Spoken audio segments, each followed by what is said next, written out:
Updates చూసుకున్నట్లయితే తెలంగాణ రాష్ట్ర ప్రభుత్వం పరిపాలనలో కీలక మార్పులు చేస్తూ భారీ సంఖ్యలో ఐఏఎస్ అధికారులను బదిలీ చేసింది. ఈ మేరకు మొత్తం 45 మంది అధికారులకు కొత్త బాధ్యతలు అప్పగిస్తూ ప్రభుత్వ ప్రధాన కార్యదర్శి కె రామకృష్ణారావు ఉత్తర్వులు జారీ చేశారు. ఇందులో రాష్ట్ర సచివాలయంలోని కీలక శాఖల నుంచి జిల్లాల కలెక్టర్ల వరకు అనేక మార్పులు జరిగాయి. తెలంగాణ రాష్ట్ర ప్రభుత్వం పరిపాలనలో కీలక మార్పులు చేస్తూ భారీ సంఖ్యలో ఐఏఎస్ అధికారులను బదిలీ చేసింది. ఈ మేరకు మొత్తం 45 మంది అధికారులకు కొత్త బాధ్యతలు అప్పగిస్తూ ప్రభుత్వ ప్రధాన కార్యదర్శి కె రామకృష్ణారావు ఉత్తర్వులు జారీ చేశారు. ఇందులో రాష్ట్ర సచివాలయంలోని కీలక శాఖల నుంచి జిల్లాల కలెక్టర్ల వరకు అనేక మార్పులు జరిగాయి. ఇక ఇదే అంశానికి సంబంధించి పూర్తి సమాచారాన్ని బీఆర్కే ప్రతినిధి రాజు అందిస్తారు. రాజు, చెప్పండి, దీనికి సంబంధించిన అప్డేట్స్ ఏంటి? ఫాతిమా, తెలంగాణ రాష్ట్రంలో అయితే భారీగా ఐఏఎస్ల బదిలీలు అయితే జరిగాయి. 45 మంది ఐఏఎస్లను ఒకసారిగా బదిలీ చేస్తూ ప్రభుత్వం అయితే ఉత్తర్వులు జారీ చేసింది.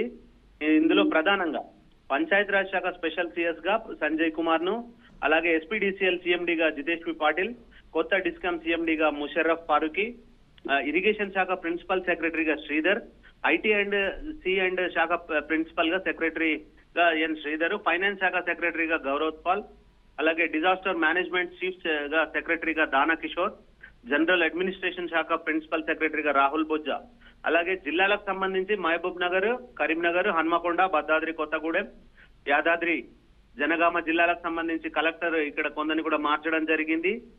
చాలా మంది ఇప్పుడు సుమారుగా మొత్తం 45 మంది ఐపీఎస్ ల బదిలీ జరిగిందని చెప్పొచ్చు. ఇందులో ప్రధానంగా చాలా మంది సీనియర్లంతా కూడా మార్పులు అయితే చేశారు. ఇదంతా కూడా ఎలక్షన్ ముందు జరగాల్సింది, అప్పుడు జరుగుతుందని అందరినీ ఊహించారు. కాకపోతే ఎలక్షన్ ముందు చేయలేదు. ఇప్పుడు మాత్రం ప్రభుత్వం ఉత్తర్వులు జారీ చేసింది. అలాగే జోగులాంబ గద్వాల జిల్లా కలెక్టర్ గా రిజ్వాన్ బాషా షేక్, అలాగే మహబూబ్నగర్ జిల్లా కలెక్టర్ గా స్నేహ షబర్ష్, అలాగే రాజన్న సిరిసిల్ల జిల్లా కలెక్టర్ గా గరియా అగర్వాల్, వికారాబాద్ జిల్లా కలెక్టర్ గా దీపక్ తివారీ, అదనపు కలెక్టర్ గా ఉమా శంకర్ ప్రసాద్, మెదక్ జిల్లా కలెక్టర్ గా ప్రతిమా సింగ్, మేడ్చల్ అదనపు కలెక్టర్ గా ఫైజాన్ అహ్మద్. ఇట్లా డిప్యూటీ కలెక్టర్లను కూడా ప్రభుత్వం అయితే మార్చింది. ఎందుకంటే ఎన్నికల ముందు మార్చాల్సింది ఎన్నికల సంఘం ఉత్తర్వుల మేరకు, కాకపోతే ఇప్పుడు మార్చింది ప్రభుత్వం అని చెప్పవచ్చు. ప్రస్తుతం అయితే అన్ని జిల్లాల్లో కూడా ఐపీఎస్ లు భారీగా ఐఏఎస్ ల భారీగా అయితే మార్పు జరిగింది. Fatima, right, thank you Raju for the update.